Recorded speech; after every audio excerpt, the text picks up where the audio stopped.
Hello students, welcome to little zoologist. तो आज इस लेक्चर में मैं आपको पढ़ाने वाला हूँ class 9 science chapter number 8 motion और क्लास 9 फिजिक्स का चैप्टर नंबर फर्स्ट मोशन। बहुत सारे बच्चों के मुझे कमेंट्स आए, इंस्टाग्राम पे भी बोला कई बच्चों ने, एंड टेलीग्राम पे तो मैं क्योंकि एक्टिव रहता हूँ और वहाँ पे सेशन वगैरह लेता रहता हूँ, तो वहाँ पे भी बच्चों ने बोला कि सर फिजिक्स में दिक्कत हो रही है, मतलब न्यूमेरिकल्स नहीं हो रहे। 9th और 10th तक तो जैसे तैसे चल गया, अब 11th में आ गए हम, दिमाग का दही हो रहा है, कुछ समझ में नहीं आ रहा क्या किया जाए। तो देखो, एक रीजन ये होता है कि आपका कंसेप्ट क्लियर नहीं होता। जब आपका कंसेप्ट क्लियर हो जाएगा ना, एंड आपकी अंडरस्टैंडिंग ऐसी हो जाए कि आप डिफरेंट कंसेप्ट्स को एक जगह लगा पाओ, तब आपसे फिजिक्स के क्वेश्चन होने लगेंगे। बाकी तो देखो, मैथमेटिक्स वगैरह तो वो आपको करनी ही पड़ेगी। ऐसा तो है नहीं कि सिर्फ मैंने आपको कंसेप्ट समझा दिया एंड हो गया काम, नहीं। मैथमेटिक्स भी आपको ठीक करनी होगी, क्योंकि फिजिक्स में न्यूमेरिकल पोर्शन भी होता है। ये बात सच है कि आपका कंसेप्ट अगर ठीक नहीं है तो आपसे बाकी चीजें नहीं होंगी। ये लिख के ले लो मेरे से। तो मैं क्या करूंगा, फिजिक्स की अभी स्टार्टिंग है, और स्टार्टिंग है तो भाई ऐसा तो है नहीं कि बिल्कुल रश करना है हमें। मैं क्या करूंगा, धीरे धीरे एक चैप्टर, जैसे ये वाला चैप्टर है हमारा, इसको पार्ट वाइज आपको पढ़ाता जाऊंगा। जितने भी टॉपिक्स हैं सारी चीजें आपको अच्छे से समझाने की कोशिश करूंगा। एट दी एंड जब आपका पूरा चैप्टर ओवर हो जाएगा, एक वन शॉट वीडियो आ जाएगी, एंड उसी के साथ साथ एक अलग से वीडियो आ जाएगी जिसमें हम क्वेश्चन की प्रैक्टिस करेंगे, क्वेश्चन प्रैक्टिस सेशन करेंगे। तो ऐसे करना है, ये हमारा एक शेड्यूल रहने वाला है फिजिक्स में। देखो, केमिस्ट्री के लेक्चर्स बने हुए हैं, नहीं देखे तो जाके देख लो। बायोलॉजी के मैं बना दूंगा, चिंता मत करो। वैसे तो कुछ बने हुए हैं, फिर भी मैं दोबारा से रिकॉर्ड कर दूंगा, तो उसकी भी आपको टेंशन लेने की जरूरत नहीं है। अभी मैं फिजिक्स पढ़ा रहा हूँ तो फिजिक्स पे ध्यान दो। जितना भी पढ़ाऊं समझो, अपना दिमाग कहीं और डाइवर्ट मत करो। करोगे तो फिर बाद में बोलोगे सर मुझे समझ में नहीं आ रहा, आप अच्छा नहीं पढ़ा रहे। भाई देखो, मैं तो अपना पूरा एफर्ट लगा रहा हूँ, तो आपको भी थोड़ा बहुत लगाना पड़ेगा। कुछ तो वैल्यू कर लो मेरे एफर्ट की। ठीक है। तो ये इस हिसाब से हम चलने वाले हैं। ज्यादा बिल्कुल फास्ट पेस में नहीं चलूंगा, धीरे धीरे करूंगा। अब क्योंकि मैं एनसीईआरटी से पढ़ा रहा हूँ, एंड ऐसा तो है नहीं कि मेरे पास अभी बोर्ड है करंट में। ऑल दो बाद में ऐसा भी हम करेंगे कि जिसमें मैं खुद लाइव आके आपको पढ़ाऊं, वो बात की बात है। फिलहाल के लिए मैं एनसीईआरटी के थ्रू पढ़ा रहा हूँ आपको, बिना दिखे। तो आप थोड़ा सा अपनी इमेजिनेशन पे भी फोकस करना, इसलिए मैं बोल रहा हूँ कि फोकस यहीं लगाना। जब आप यहाँ पे फोकस लगाओगे ना, आपको चीजें से अच्छे से समझ में आएंगी। नहीं लगाओगे तो आपको नहीं आएंगी। बाकी तो अगर आपको वीडियो इन्फॉर्मेटिव लगे तो इसे लाइक कर देना, शेयर कर देना, चैनल को सब्सक्राइब कर देना। देखो, ये बार बार बोलने की जरूरत नहीं है, फिर भी बोल दे रहा हूँ, कर दिया करना। ठीक है। ऐसा नहीं कि फोर्स कर रहा हूँ, मन करे तो कर दो, नहीं कर रहा तो कोई बात नहीं। जय माता दी। तो स्टार्ट करते हैं। सबसे पहले मैं आपको बता देता हूँ कि इस चैप्टर में मैं आपको क्या पढ़ाने वाला हूँ, और सॉरी, इस पर्टिकुलर लेक्चर में क्या पढ़ाने वाला हूँ। चैप्टर तो काफी बड़ा है ये, और अगर मैं सारी चीजें अभी बताने लग गया तो लेक्चर लंबा खिंच जाएगा, कोई फायदा नहीं है। जो भी मैं आपको लेक्चर पढ़ाऊंगा आगे, उसमें मैं आपको बता दूंगा पहले कि क्या क्या पढ़ाने वाला हूँ, तो आप अपने हिसाब से जो आपको ठीक लगे वो पोर्शन देख लो। एंड अगर आपने कुछ नहीं पढ़ा तो पूरा देख लेना, और क्या है। बाकी तो देखो, पढ़ने के बाद खुद के नोट्स बनाना। मैं आपको वैसे तो पीडीएफ लास्ट में शेयर कर ही दूंगा, जब पूरे लेक्चर्स वगैरह बना दूंगा। एंड अगर पूरे की मार्किंग पहले कर दूंगा तो टेलीग्राम पे पीडीएफ शेयर कर दूंगा, या अगर आप डिस्कॉर्ड पे हो तो डिस्कॉर्ड सर्वर ज्वाइन कर लो। सभी की लिंक आपको डिस्क्रिप्शन में दे दे रहा हूँ मैं। आप वो सब ज्वाइन करके वहां से डाउनलोड कर लेना। इन एनी केस आपको खुद से भी नोट्स बनाने हैं, प्लस नोट्स बनाओगे तो आपके डाउट्स आएंगे। डाउट्स के लिए मैं बैठा हूँ, पूछो तो सही। कहाँ पूछ सकते हो, मेल कर दो भाई, कमेंट्स में पूछ लो, इंस्टाग्राम पे पूछ लो, टेलीग्राम पे पूछ लो। टेलीग्राम पे तो मैं जबकि लाइव सेशन भी लेता हूँ, वहां पे खुद मैं बच्चों को पढ़ाता हूँ, तो आप वहां पे भी आके पढ़ सकते हो। इंस्टाग्राम पे भी हूँ मैं।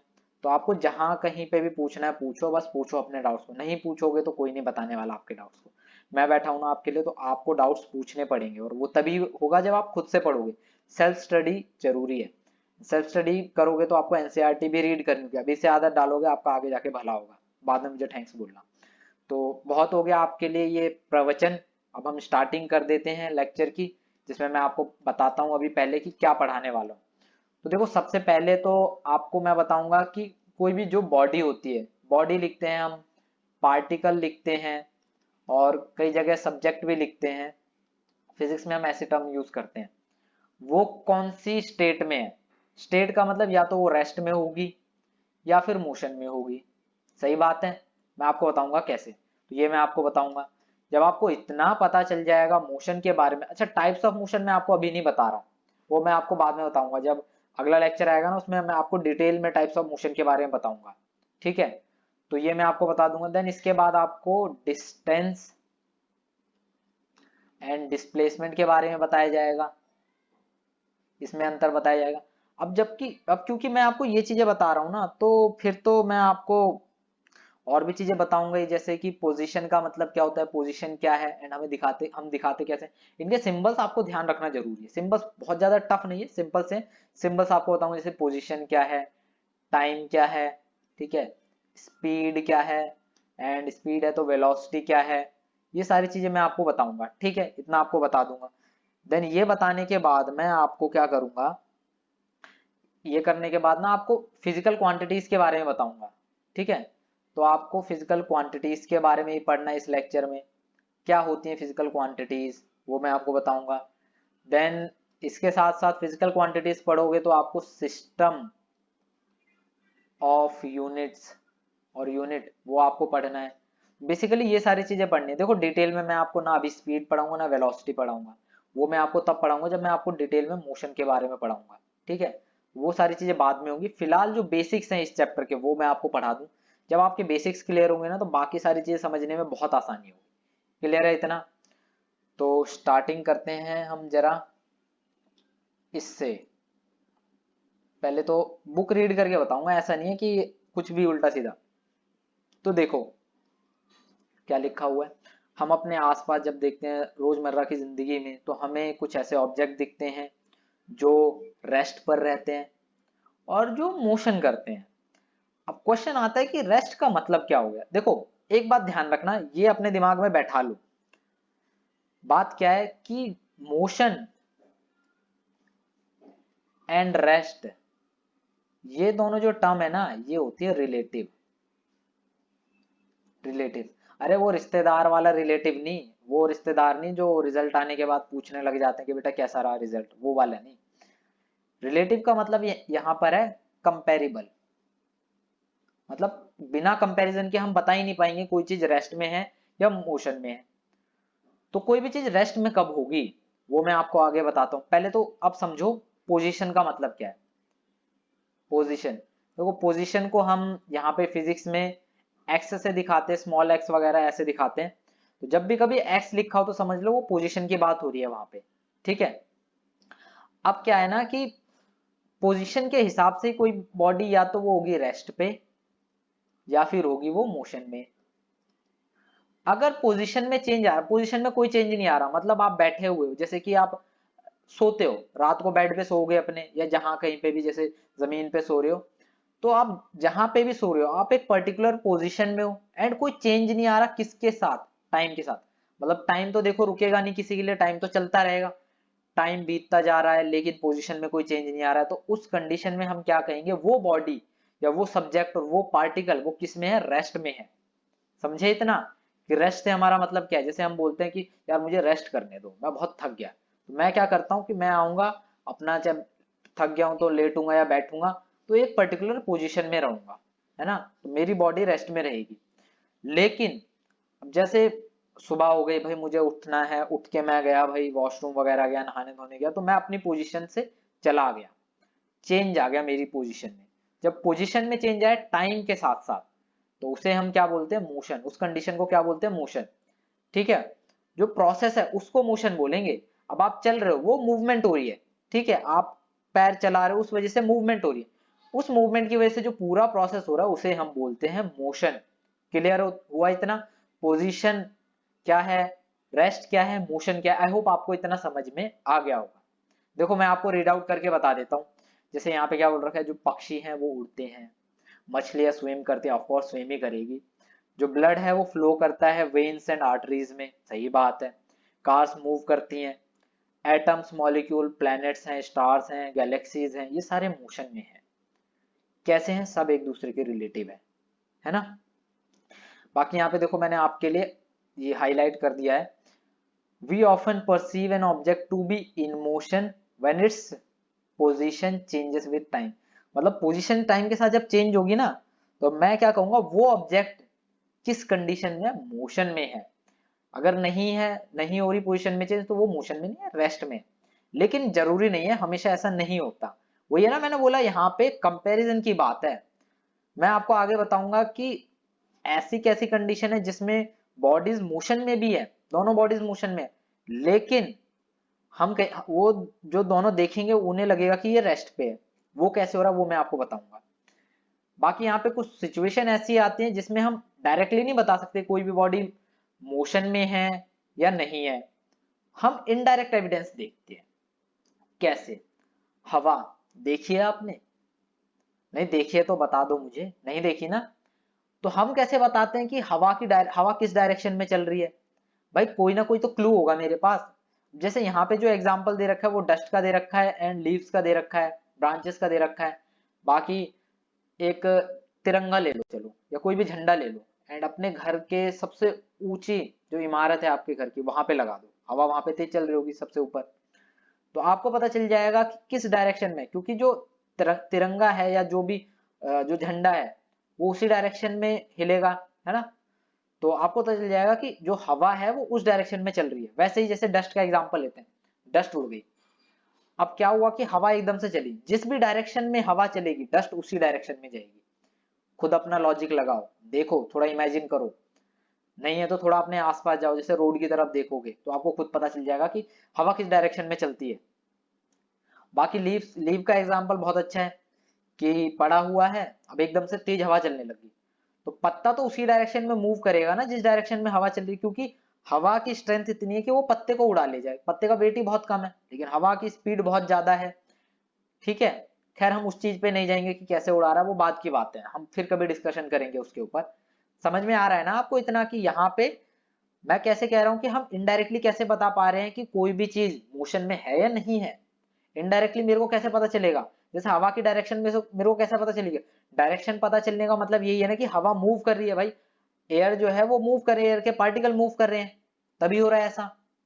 यहाँ पे वही चीज लिखी हुई है।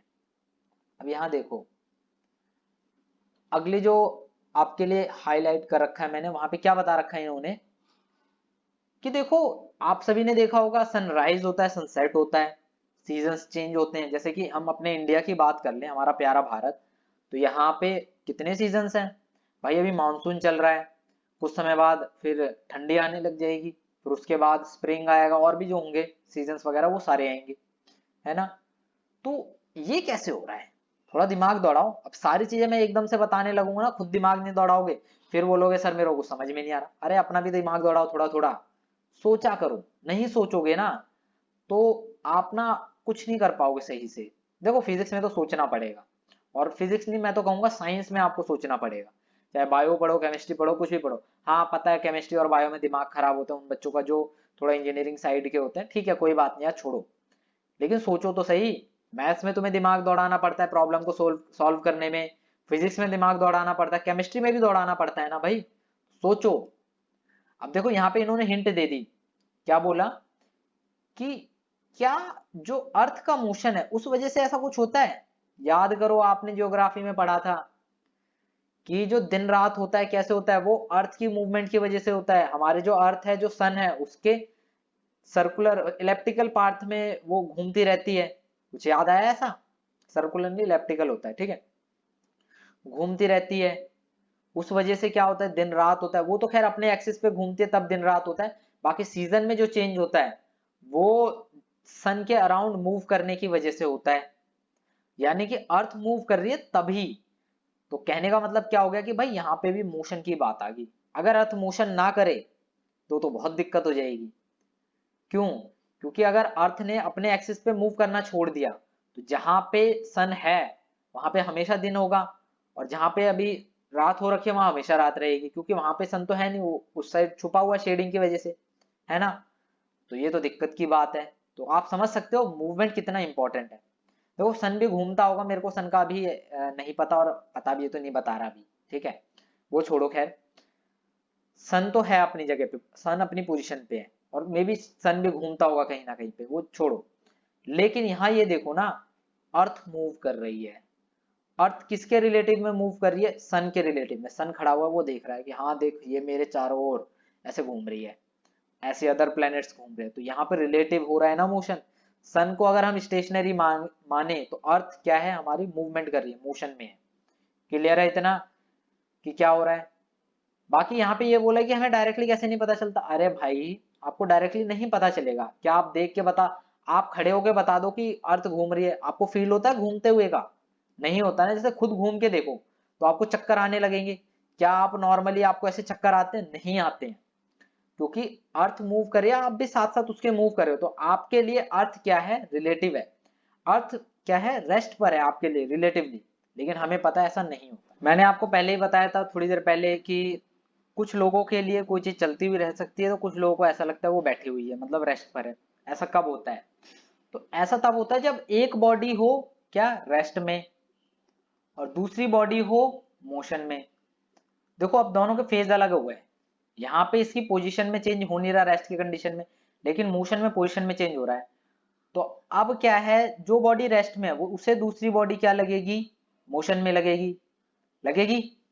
अब जो बॉडी मोशन में है, भाई मैं तो चल रहा हूं, मैं चलूंगा तो मेरे को वो चीज ना, ऑल दो मूवमेंट मेरी हो रही है, लेकिन मेरे को वो जो दूसरी चीज है, जैसे कि ट्रेन का एग्जांपल ले लेते हैं हम, या बस का छोड़ो, ट्रेन का ले लेते हैं। भाई ट्रेन सबसे सस्ता है अपने लिए, ट्रेन से मूव करते हैं हम लोग। एक स्टेट से दूसरे स्टेट जाना है, मैं तो ट्रेन से जाता हूँ। ठीक है, तो ट्रेन में हम बैठते हैं भाई, बैठे गए ट्रेन में। अब हुआ क्या है, पहले तो ट्रेन रुकी हुई थी, लेकिन जैसे ट्रेन चलने लगी एकदम से हमको धक्का लग जाता है पीछे की ओर। अब वो धक्का क्यों लगता है वो मैं आपको बताता हूँ। धक्का लगता है, चलने लग गई ट्रेन। आपको क्या, आपके जो आसपास की सीनरी है, अब जैसे प्लांट्स वगैरह हो गए और जो भी चीजें हैं, ट्रेन आगे जा रही है, वो आपको पीछे जाते हुए दिखते हैं। तो उस केस में आपके लिए वो चीज क्या होगी, वो रेस्ट पे जो चीजें हैं वो आपके लिए क्या हो गई, मोशन में होगी। तो मतलब वही बात होगी ना रिलेटिव की कंपैरिजन की। आपको कैसा दिख रहा है वो डिपेंड करता है। उस पर्सन को कैसा दिख रहा है वो अलग। जैसे कोई एक पर्सन बाहर स्टेशन पे और आप ट्रेन में हो, तो आपको क्या, उस पर्सन को क्या दिखेगा कि आप मूव कर रहे हो ट्रेन के साथ, और आपको क्या दिखेगा, आप ट्रेन के अंदर बैठे हो तो वो पर्सन आपके लिए मूव कर रहा होगा। आंखों का धोखा ही है। ठीक है, भ्रम है। अच्छा अब हम बात कर लेते हैं, मैंने आपको ही बताया था ना कि हम जब बैठते हैं ट्रेन में और एकदम से ट्रेन चलने लग जाती है या बस चलने लग जाती है, हमको एकदम से धक्का लगता है। वो क्यों लगता है? देखो बच्चों, एक टर्म होती है इनर्शिया। क्या होती है? इनर्शिया। इनर्शिया आप आगे पढ़ोगे। ठीक है, तो इनर्शिया में क्या होता है, इनर्शिया एक प्रॉपर्टी होती है। प्रॉपर्टी का तो मतलब है आपको पता ही है। ठीक है, बॉडी की एक प्रॉपर्टी होती है, चाहे कोई सी बॉडी हो, कि वो जिस भी कंडीशन में है वो उसी कंडीशन में रहे। मतलब अगर कोई चीज भाग रही है तो भागती रहे। ठीक है, लेकिन भागने के लिए एनर्जी चाहिए, वो तो अलग बात है, लेकिन ऐसा मन करता है, वो है ना इनर्शिया, ये समझ लो। ये बस सोच है एक प्रकार की, मन करता है मेरा। भाई कब तक मन करेगा, अगर एनर्जी नहीं रहेगी तो कब तक भागेगा भाई तू? एक टाइम पे आके तो बैठना ही पड़ेगा थक हार के। एंड सेम वैसे ही होता है कि अगर हम रेस्ट पर हैं तो रेस्ट पर हैं। जैसे कि सो रहे हैं, भाई संडे का दिन है, लेटे पड़े हैं बेड पे, तो मन करता पूरे दिन पड़े रहो। लेकिन एक टाइम ऐसा आएगा कि सर चकराने लगेगा, यार कितना पड़ा रहा हूं मैं बेड पे, प्लस ये कि मेरी कमर दुखने लगेगी, है ना। वो अलग फैक्टर है, लेकिन ये जो टेंडेंसी होती है, ये मन जो करता है उसे हम इनर्शिया बोलते हैं। अब होता क्या है, जैसे हम बस और ट्रेन में बैठते हैं तो हमारी बॉडी होती है रेस्ट पे, और उस समय ट्रेन और बस भी रेस्ट पर है। तो हमारी बॉडी को क्या लगता है, यार सेम सेम कंडीशन है, अब बैठे रहो बस, कहीं नहीं हिलना। लेकिन एकदम से इंजन चालू हुआ, ट्रेन और बस चलने लगी, वहां पे फेज में चेंज आ गया। देखो पोजीशन में चेंज आ रहा है, यहाँ पे ट्रेन की पोजीशन और बस की पोजीशन में चेंज आने लगा, लेकिन हमारी बॉडी तैयार नहीं थी। वो तो अपना आलस में पड़ी हुई है, मन नहीं कर रहा मेरा, फिर धक्का आता है, अबे चल। उस वजह से क्या होता है कि हमारी बॉडी भी फिर उसके साथ साथ मूवमेंट करने लग जाती है। ऑफ कोर्स हम भागते थोड़ी ना है, लेकिन हमारी बॉडी भी मोशन में आ जाती है, क्योंकि हमारी बॉडी उस ट्रेन का हिस्सा बन जाती है। हम उसके अंदर बैठे हैं ना, तो हम उसका हिस्सा बन गए। उसके अंदर हो या उसके ऊपर हो, तो हम उसका हिस्सा बन जाते हैं, ये आपको ध्यान रखना है। क्लियर है इतना, कि किस कंडीशन में आपको कोई भी दो बॉडी रेस्ट पर दिखेंगी और कोई भी दो बॉडी आपको मोशन में दिखेगी। जैसे मोशन की मैं अगर बात करूं, ट्रेन का एग्जांपल ले रहे हैं, मैं आपको ट्रेन से रिलेटेड चीजें बता रहा हूँ। दो ट्रेनें चल रही हैं या दो बस चल रही हैं, अगर दोनों सेम स्पीड में चल रही हैं, स्पीड, और ये तो सुना ही है ना कि स्पीड क्या होती है, ऑल्दो मैं आपको आगे बताऊंगा स्पीड क्या होती है, बस ये समझ लो दोनों सेम स्पीड में चल रही है। जैसे कि एक की स्पीड है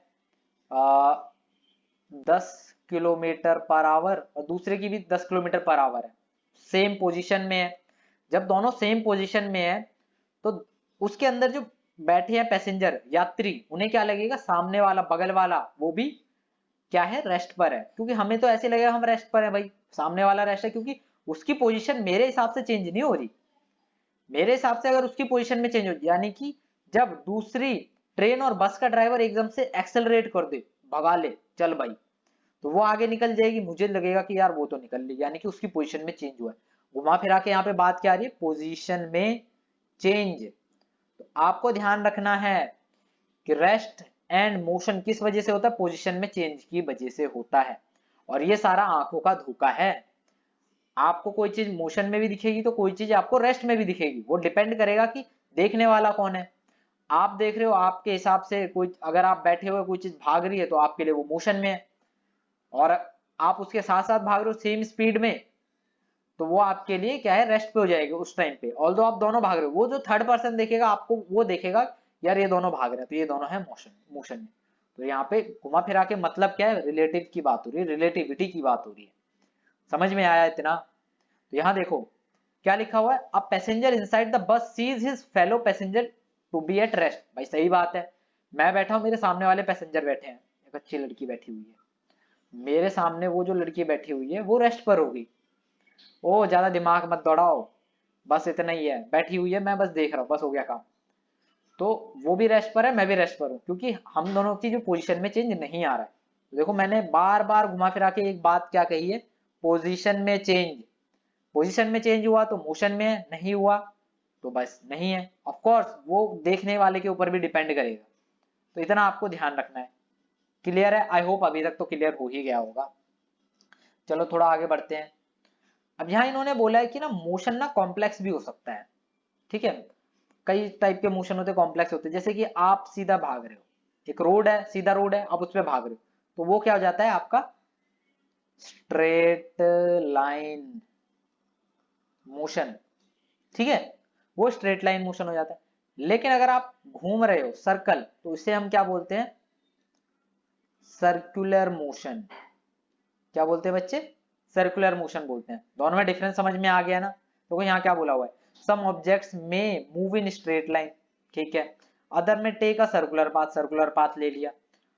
और कुछ सम ऑब्जेक्ट में rotate and a few object में वाइब्रेट। मतलब रोटेट का मतलब क्या हो गया कि आप एक ही पोजीशन पे खड़े हो एंड वहीं पे अपने एक्सिस पे घूम रहे हो। जैसे लट्टू हो गया, लट्टू पता है ना क्या होता है, चक्री हो गई, तो वो क्या अपने एक्सिस पे घूमते रहते हैं, है ना, तो वो रोटेट कर रहे हैं। और कुछ तो वाइब्रेट करते हैं, फोन है, उसकी उसकी वाइब्रेशन देख लो, मूवमेंट तो हो रही है भाई, वो रैंडम डायरेक्शन में मूवमेंट होती है वाइब्रेशन के केस में।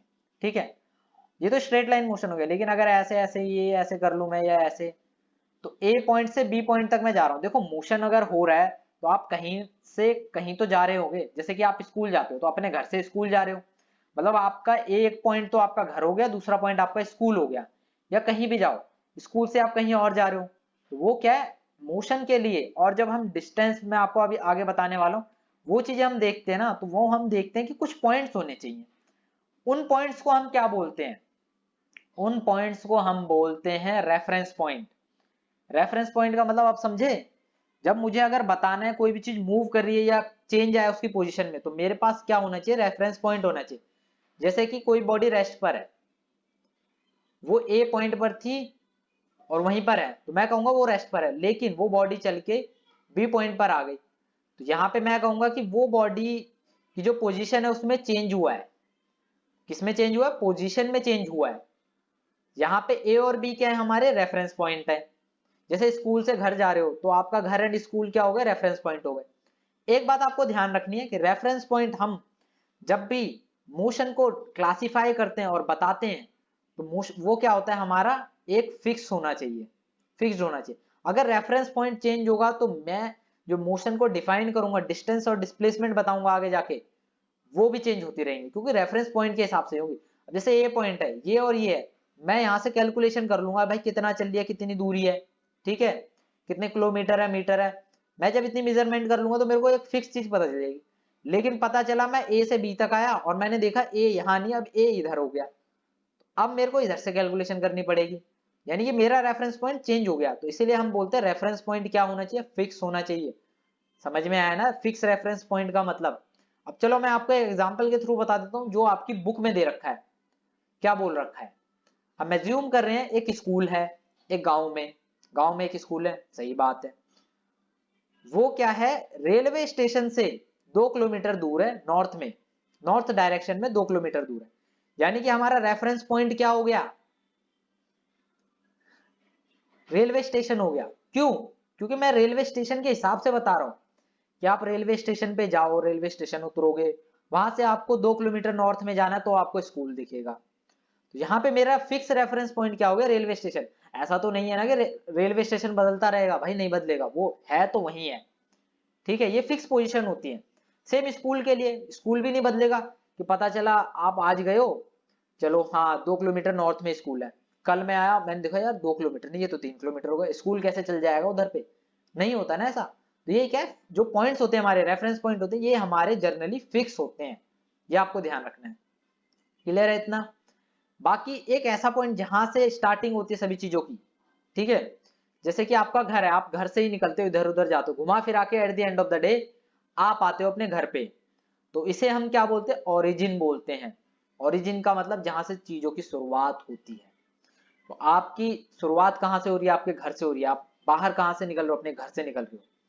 धक्के मार के कहां से निकाला जाएगा, आपके घर से निकाला जाएगा, जब आप पढ़ोगे नहीं, आशिकीबाजी करोगे। खैर छोड़ो। तो इतना समझ में आया आपको रेफरेंस पॉइंट क्या होता है, आई होप आ गया होगा। कोई बात नहीं, ना समझ में आया हो तो थोड़ा सा बैक करके दोबारा से देख लेना वीडियो, फिर भी ना समझ में आया तो मुझे कांटेक्ट कर लेना, मैं आपको पर्सनली टेलीग्राम पे खुद से वॉइस चैट में बैठ के समझाऊंगा, चिंता मत करो। बस एक बार आप हिम्मत तो दिखाओ, बोलो तो सही, खुद से नहीं बोलोगे तो मुझे सपने थोड़ी ना आ रहे हैं कि आपको समझ में नहीं आ रहा। तो जरा अब हम अपने अगले पॉइंट पे पहुंच जाते हैं, जैसे कि हमारा ये पहला है 1.1 मोशन का।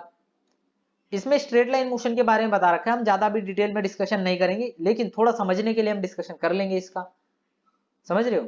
बाकी तो बाद में मैं अगले लेक्चर में आपको डिटेल में मोशन के टाइप्स में बताऊंगा, तब आपको चीजें समझ में आएंगी। अभी के लिए बस इतना समझ लो। स्ट्रेट लाइन मोशन क्या होता है मैं आपको बताता हूं। जब कोई बॉडी बिल्कुल स्ट्रेट लाइन में चले, जैसे मैंने आपको एग्जांपल दिया था, एक रोड है बिल्कुल सीधा जा रहा है आपके घर से, तो आप जब उस रोड पे भागोगे, मूव करोगे, तो वो मोशन क्या होगा, स्ट्रेट लाइन मोशन होगा। अब देखो आप अपने घर से भाग रहे हो, तो आपका घर यहाँ पे क्या ओरिजिन होगा, जैसे यहाँ पे इन्होंने एग्जांपल दिया हुआ ये नंबर लाइन का, पढ़ी हुई है ना नंबर लाइन, क्लास 9th में आपने थोड़ी बहुत पढ़ी है, प्लस आपने प्रीवियस क्लासेस में नंबर लाइन के बारे में थोड़ा बहुत पढ़ा है, तो पता होगा आई होप। नहीं पता है तो कोई बात नहीं, मैथ्स के भी लेक्चर बनाना चालू कर दिए मैंने, तो वहां पे मैं आपको बता दूंगा कि नंबर लाइन क्या होती है, चिंता मत करो, आपके लिए मैं सब कुछ करूंगा, डोंट वरी। तो देखो, जब कोई बॉडी एक सिंगल स्ट्रेट पाथ पे मूव करे, तो उस टाइप के मोशन को हम क्या बोलते हैं, मोशन इन स्ट्रेट लाइन और motion along a straight line. Clear है। और ये हमारा सिंपलेस्ट टाइप ऑफ मोशन होता है, मोशन का सबसे सिंपलेस्ट टाइप, भाई सिंपल ही होगा ना, जब सीधा सीधा जाना है, आपको कहीं इधर उधर जाना ही नहीं है, तो वो सिंपलेस्ट टाइप होता है।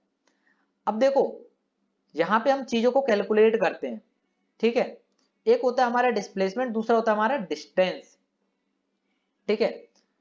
डिस्टेंस और डिस्प्लेसमेंट में फर्क क्या होता है वो मैं आपको बताता हूँ, पहले आप समझो क्या है। जैसे कि ओरिजिन से एक बॉडी गई सी पे, तो यहाँ पे नंबर कितने तक गए, 5 10 15 20 25, तो 25 तक गए। तो यहां से यहां तक जो गया, इसकी कैलकुलेशन को हम किस में करते हैं, डिस्टेंस में। और अगर मैं और थोड़ा स्पेसिफिक कहूं, तो मीटर में हम कैलकुलेट करते हैं या किलोमीटर में कैलकुलेट करते हैं।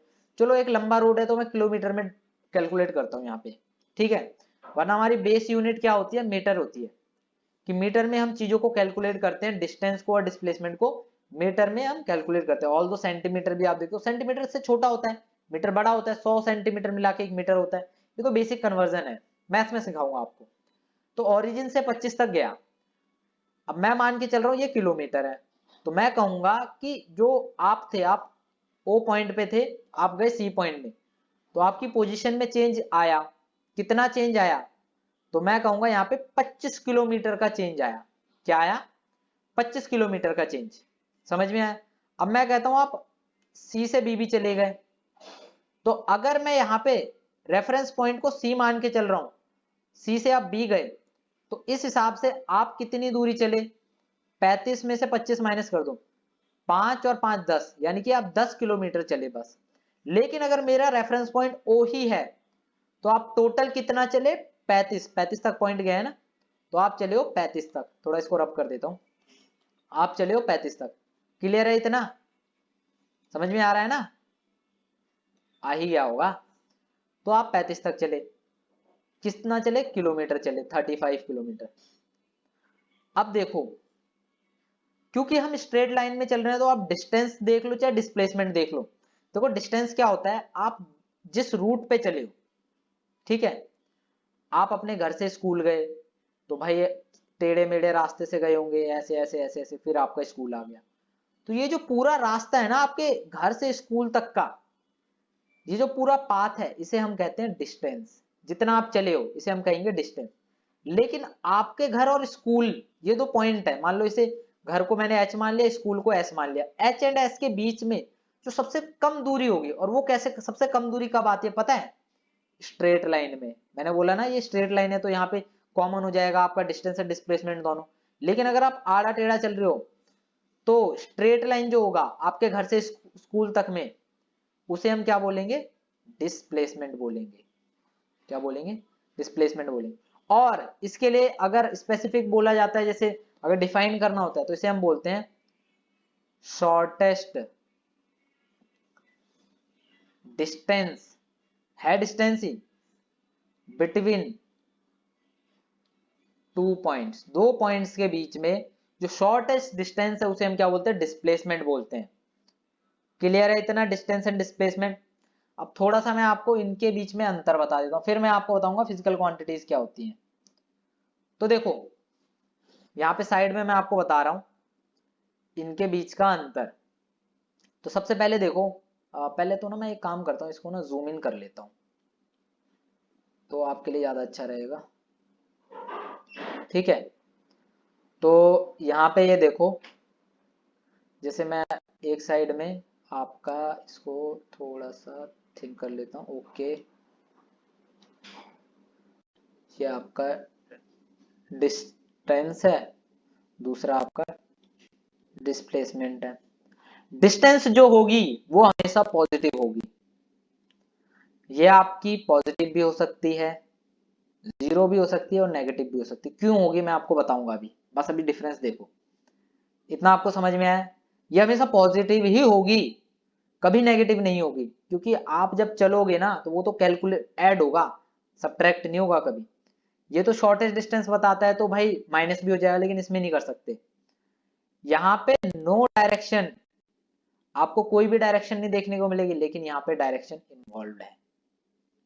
मेन दो पॉइंट आपको मैंने बताए हैं, यहीं से आपको बथेरे पॉइंट दिख जाएंगे। चाहे आप जो भी लेक्चर देखना, वो जितने भी बताएंगे ना, मेन इन्हीं पॉइंट से आपको सारी चीजें बताई जाएंगी, इन्हीं का रेफरेंस लिया जाएगा। मैंने आपको यहाँ पे मेन दो पॉइंट बताए हैं, बाकी तो मैं जैसे जैसे आगे लेक्चर में बढ़ता जाऊंगा, जो जो चीजें मिस करता जाऊंगा वो मैं आपको बताऊंगा ही, चिंता मत करो। लेकिन आपको आई होप इतना तो अभी समझ में आया होगा, ठीक है। तो अब देखो, तो मैंने आपको डिस्टेंस के बारे में बता दिया, डिस्प्लेसमेंट के बारे में बता दिया। अब मैं आपको बता देता हूं कि कैसे डिस्टेंस हमेशा पॉजिटिव रहेगी। देखो, अगर मैं पहले तो इसको फिर से मूव वो कर देता हूं, हाँ, मैं यहाँ पे दो पॉइंट ले रहा हूँ, एक पॉइंट ओ ले रहा हूँ, दूसरा पॉइंट सी ले रहा हूँ। तो मैं ओ से सी पॉइंट तक चला तो यहाँ पे मेरी डिस्टेंस एंड डिस्प्लेसमेंट दोनों सेम होगी, क्योंकि स्ट्रेट लाइन में, क्योंकि मैं सीधा पाथ पे गया हूं। तो यहाँ पे कितने 25 किलोमीटर आ गया, सही बात। लेकिन लेकिन अगर मैं पहले चला ओ से सी तक, ओ से सी तक चला, नहीं ऐसा कर लेते हैं, पहले मैं चला ओ से बी तक, ओ से बी तक चला, फिर मेरा मूड खराब हुआ यार, मेरा काम हो गया यहाँ पे, अब मैं ओ से बी से सी आ गया वापस, ठीक है। तो यहाँ पे डिस्टेंस क्या होगी, डिस्प्लेसमेंट क्या होगी, वो मैं बताता हूँ। क्योंकि डिस्टेंस हमारी क्या होती है, टोटल पाथ चला, जो भी जितना भी मैं टोटल पाथ चला, तो मेरा टोटल पाथ क्या होगा, पहले तो ओ से बी तक की डिस्टेंस ओ बी, प्लस में बी से सी तक की डिस्टेंस तो बी सी, ये जो होगा ये टोटल मेरा क्या होगा, डिस्टेंस होगा, ठीक है। ये मेरा टोटल क्या होगा, डिस्टेंस होगा। क्लियर है इतना। लेकिन अगर मेरे को डिस्प्लेसमेंट नापनी है, और क्योंकि मेरा रेफरेंस पॉइंट ओ है, तो मैं क्या करूंगा, ओ से सी तक ही नापूंगा। भाई देखो ना, खुद लॉजिक लगाओ, ओ से बी तक गया मैं, ओ से बी तक गया, लेकिन मैं बी से सी भी तो आ गया, तो ये मैं माइनस करूंगा, शॉर्टेस्ट डिस्टेंस है ना, तो यहां से यहां तक की तो शॉर्ट होगी। देखो एक बात बताओ, ओ से सी शॉर्ट होगा या ओ से बी शॉर्ट होगा? आपको खुद पता है ओ से सी शॉर्ट होगा, तो मैं बीसी वाला पोर्शन माइनस कर दूंगा, ये मेरा होगा डिस्प्लेसमेंट। क्लियर है? और मैं कह सकता हूं मैं ओ से सी तक अगर कैलकुलेट करूं बात वही हो जाएगी। तो ये सिंपल सी चीज है, डिस्टेंस एंड डिस्प्लेसमेंट में ये फर्क है। समझ में आया? अब जैसे ये वाला रूट मैंने आपको बताया था, इसको थोड़ा सा, हाँ, जैसे ये वाला रूट मैंने आपको बताया था, ऐसे ऐसे गया, ऐसे ऐसे गया और यूं आ गया, तो मैं जो इस रूट में गया हूं ना, पूरे रूट की जो कैलकुलेशन होगी वो मेरी डिस्टेंस होगी। और लेकिन ये पॉइंट और ये पॉइंट, आपके लिए कलर चेंज कर देता हूं, ब्लैक ले लेता हूं, ये पॉइंट और ये पॉइंट, इन दोनों बीच के जो ये पॉइंट है, इन दोनों के बीच की जो शॉर्टेस्ट डिस्टेंस होगी वो मेरी डिस्प्लेसमेंट कहलाएगी। आई होप आपको समझ में आया होगा। देखो अंडरलाइन मैंने किया हुआ है, आपको वैसे भी समझ में आएगा। Total path length covered by the object, पूरे पाथ की टोटल लेंथ को हम क्या बोलते हैं? डिस्टेंस बोलते हैं। शॉर्टेस्ट क्या होगी इन दोनों के बीच की? डिस्प्लेसमेंट होगी। अब देखो अगर एक बात बताओ, मैं ओ से बी तक गया था पहले, है ना, मैं पहले ओ से बी तक गया, अब क्या हुआ, मैं ओ से बी तक गया और मैं क्या करा, मैंने बी से सीधा ओ आ गया, मैं जिस पॉइंट पे चला उसी पॉइंट पे वापस आ गया, तो मेरी यहाँ पे डिस्प्लेसमेंट क्या हो जाएगी? जीरो, क्योंकि पोजीशन में कोई चेंज नहीं आया। प्लस दो पॉइंट क्या है मेरा, यहाँ पे तो इकलौता पॉइंट रहा, जब एक पॉइंट होगा तो वहां पे आपकी डिस्प्लेसमेंट तो जीरो ही होगी, क्योंकि क्या वो करूंगा मैं, नेगेटिव में कब होगी? नेगेटिव में तब होगी जब मैं, जैसे ये नंबर लाइन है तो यहाँ पे नेगेटिव पार्ट भी होगा इसका, ये नेगेटिव है मान लो, मैं यहां से यहां तक गया ओ से, फिर मैं सीधा नेगेटिव वाली लाइन में चला गया, मतलब अपने ओरिजिन से उल्टे डायरेक्शन में चला गया, तो वो क्या कहलाएगा मेरा, वो मेरी जो डिस्प्लेसमेंट कहलाएगी वो नेगेटिव कहलाएगी। ठीक है, समझ में आ रहा है? बहुत अच्छे। क्वेश्चन करवाऊंगा अभी, एक चिंता मत करो, पहले मैं आपको चीजें सारी बता दूं ये, फिर मैं आपको क्वेश्चन करवाता हूँ। इसके बाद तो आपका ये लास्ट टॉपिक रह गया, फिजिकल क्वांटिटीज एंड आपका वो सिस्टम वाला, सिस्टम ऑफ यूनिट्स वाला, वो वाला पार्ट रह गया, बाकी तो फिर आपको कोई दिक्कत नहीं है। तो जरा वो वाला पार्ट भी हम कर लेते हैं। तो ये रहा हमारे पास स्पेस। तो देखो फिजिकल क्वांटिटीज की अगर हम बात करें, फिजिक्स में आप जब क्लास 11th में जाओगे, पहले चैप्टर में ही, चाहे मैं बात करूं फिजिक्स की या केमिस्ट्री की, तो आपको फिजिकल क्वांटिटीज के बारे में पढ़ना है, क्योंकि फंडामेंटल है। फंडामेंटल का मतलब जहां से सबकी शुरुआत होती है, तो हमारे पास 7 फंडामेंटल क्या है? फिजिकल क्वांटिटीज है। 7 फंडामेंटल फिजिकल क्वांटिटीज है। इन्हीं 7 के कॉम्बिनेशन से हमारे पास बहुत सारी आ गई, जैसे डिस्टेंस होगी, यहां मीटर में हम मेजर करते हैं, भाई मीटर क्या फंडामेंटल है। अब स्पीड होगी और भी कई सारी चीजें, हम इन्हीं को मिला जुला के उनको बनाते रहते हैं। तो ये 7 तो फंडामेंटल क्वांटिटीज है। अब ये मत बोलना सर आया कैसे, इसके बारे में फिर कभी डिस्कशन करेंगे। देखो 11th के भी लेक्चर लूंगा मैं, तो उसमें मैं आपको डिटेल में पढ़ाऊंगा, ये भी पढ़ाना आपको सभी कुछ डिटेल में, ताकि आपको ऐसा ना लगे कि मैं कुछ लैग कर रहा हूं, या फिर ऐसा होता है ना कि कई कभी कभार आप लोग सोचते हो कि सर आपने तो कम पढ़ाया है, वो दूसरे सर ने ज्यादा पढ़ाया है। भाई तो मैं आपको उस लेवल तक का पढ़ाऊंगा, चिंता मत करो। फिलहाल इतना समझो हमारे पास कितनी फिजिकल क्वांटिटीज है। अब प्रश्न ये उठता है, आप बोलोगे सर फिजिकल क्वांटिटीज क्या होती है? देखो फिजिकल क्वांटिटीज का मतलब ऐसी चीजें जिनको हम फिजिकली है कोई चीज तो हम उसे महसूस भी कर पाएंगे, वैसे ही चाहे महसूस कर पाए या टच कर पाए। समझ रहे हो? जैसे कि मास है, मैं आपको 3 के नाम बता रहा हूं, बाकी के आपको 4 के ना खुद खुद से ढूंढने और कमेंट में बताने हैं, अगर आपको इंटरेस्ट है तो। नहीं है तो कोई बात नहीं है, 3 से भी काम चला लो। ऑल्दो ये आपके सिलेबस में नहीं है, लेकिन यूज कर लिया ना इन्होंने फिजिकल क्वांटिटीज, तो मैं आपको बता रहा हूँ। तो हमारे पास बेसिकली 3 फिजिकल क्वांटिटीज होती है, एक तो मास, दूसरी आपकी लेंथ, तीसरी टाइम। और हम ना इनको जैसे कि इनको रिप्रेजेंट करने के लिए ना हमारे पास 3 सिस्टम होते हैं। ठीक है, जैसे या मैंने आपको बताया था ना, हम मेजर कर रहे हैं लेंथ को, तो वो 10 किलोमीटर मैंने लिखा था, तो यहाँ पे ये तो पूरा हो गया लेंथ। ठीक है, लेकिन अगर मैं सिर्फ 10 लिख दूं, तो क्या आप मुझे बता पाओगे वो 10 क्या है? भाई 10 मीटर है, किलोमीटर है, 10 किलोग्राम है, क्या है वो 10? तो यहाँ पे तो ये किसी भी फिजिकल क्वांटिटी की न्यूमेरिकल वैल्यू होती है। क्या होती है ये? न्यूमेरिकल वैल्यू, और इसे हम क्या बोलते हैं, मैग्नीट्यूड। क्या बोलते हैं बच्चे, मैग्नीट्यूड। मैग्नीट्यूड क्या मतलब वैल्यू, कौन सी वैल्यू, न्यूमेरिकल वैल्यू। और ये जो है इसे हम बोलते हैं यूनिट। क्या बोलते हैं, यूनिट बोलते हैं। अगर कोई भी फंडामेंटल फिजिकल क्वांटिटी है, ये एज ए यूनिट भी हम यूज करते हैं। अगर मैं किसी भी न्यूमेरिकल वैल्यू के बाद इनमें से कोई भी फंडामेंटल फिजिकल क्वांटिटी या कोई भी फिजिकल क्वांटिटी की जो यूनिट है वो लगा दूं, तो क्या होगा, उसका मतलब ही बदल जाएगा पूरा। मैं उसको उस हिसाब से परसीव करूंगा। जैसे मैंने आपको एग्जांपल दिया, 10 लिखा है, 10 के पीछे अगर मैं जैसे केजी लिख दूं तो यहाँ मैं वेट की बात कर रहा हूँ। अगर मैं 10 के पीछे किलोमीटर लिख दूं तो यहाँ पे मैं लेंथ की बात कर रहा हूँ। या 10 के पीछे मैं सेकंड लिख दूं या आर लिख दूं तो यहाँ पे मैं टाइम की बात कर रहा हूँ। तो आप समझ सकते हो ये जो यूनिट की वजह से पूरे इसकी वैल्यू, इसका मतलब ही बदल जा रहा है। ठीक है, ये बस मैग्नीट्यूड बता रहे हैं कि कोई भी चीज 10 है, 10 क्या है वो हमें यूनिट बताती है। ठीक है, तो इन यूनिट के कुछ सिस्टम होते हैं भाई। साइंटिफिक कम्युनिटी में आपको कुछ सिस्टम पढ़ने होते हैं। तो बेसिकली 3 टाइप के सिस्टम होते हैं। ठीक है, पहला होता है आपका MKS, दूसरा होता है आपका CGS, तीसरा होता है आपका FPS। ये 3 टाइप के सिस्टम होते हैं। ठीक है, और जो ये यूनिट होती है पीछे लिखी होती है, इसे हम क्या बोलते हैं, SI यूनिट। क्या बोलते हैं बच्चे, SI यूनिट।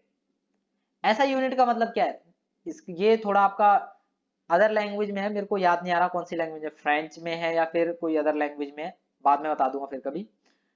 SI का मतलब सिस्टम इंटरनेशनली कुछ करके होता है, मतलब इंटरनेशनल सिस्टम से हम मान के चलते हैं। तो ये हमें बताता है। ठीक है, ये जहां लिखा होगा मैं समझ जाऊंगा ये हो रहा है। जैसे कि किलोमीटर लिखा तो मेरे को पता है हाँ ये लेंथ की बात कर रहा है। अगर ग्राम किलोग्राम लिखा तो हाँ मेरे को पता है कि ये बात कर रहा है वेट की। तो ऐसा यूनिट हमें चीजें बताती है और उसी से हम चीजों को परसीव करते हैं। एम के सिस्टम क्या होता है, देखो यहाँ पे एम क्या है आपका, एम क्या है आपका मास।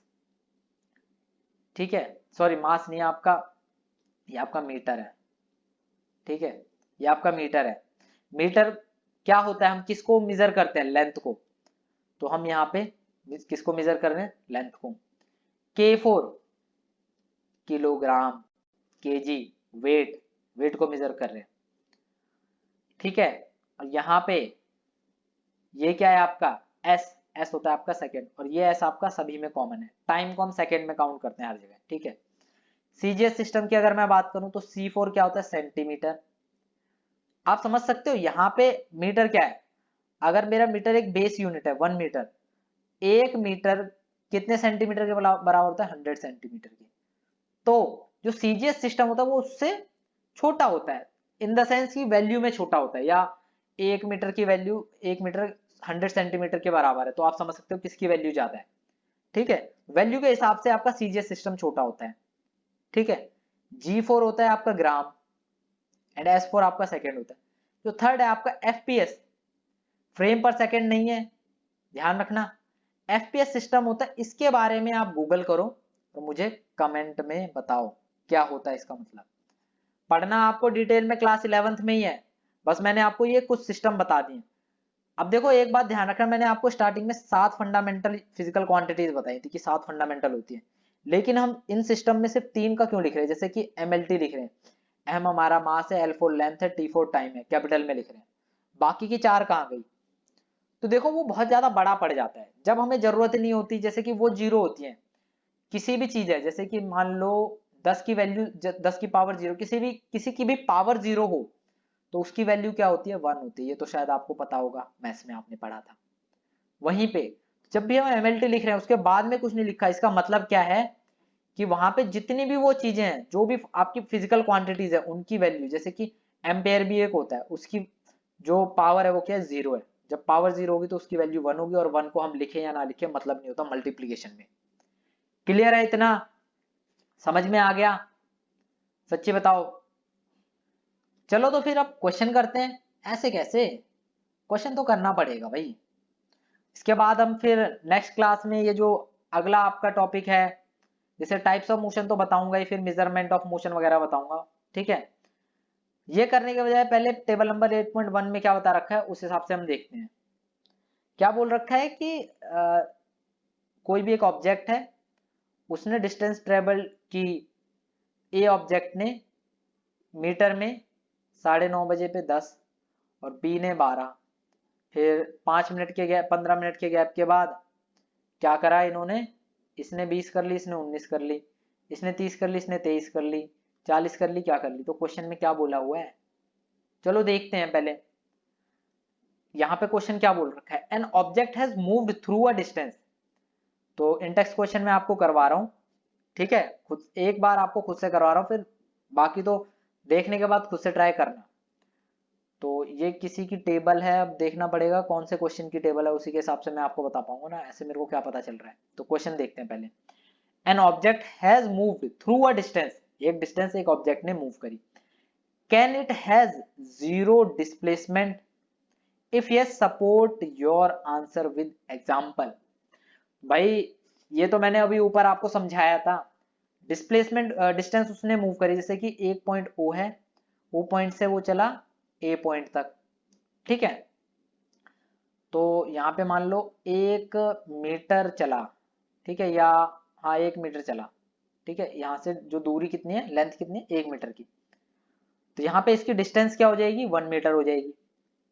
लेकिन अगर ऑब्जेक्ट ए से ओ से ए चला, फिर ए से वापस ओ आ गया, तो पहले ओ ए था, ओ से ए चला, लेकिन माइनस मेरे को करना पड़ेगा ना, क्योंकि ओ से ए से ओ आ गया, ए से ओ, तो 1 - 1 करूंगा तो 0 हो जाएगा।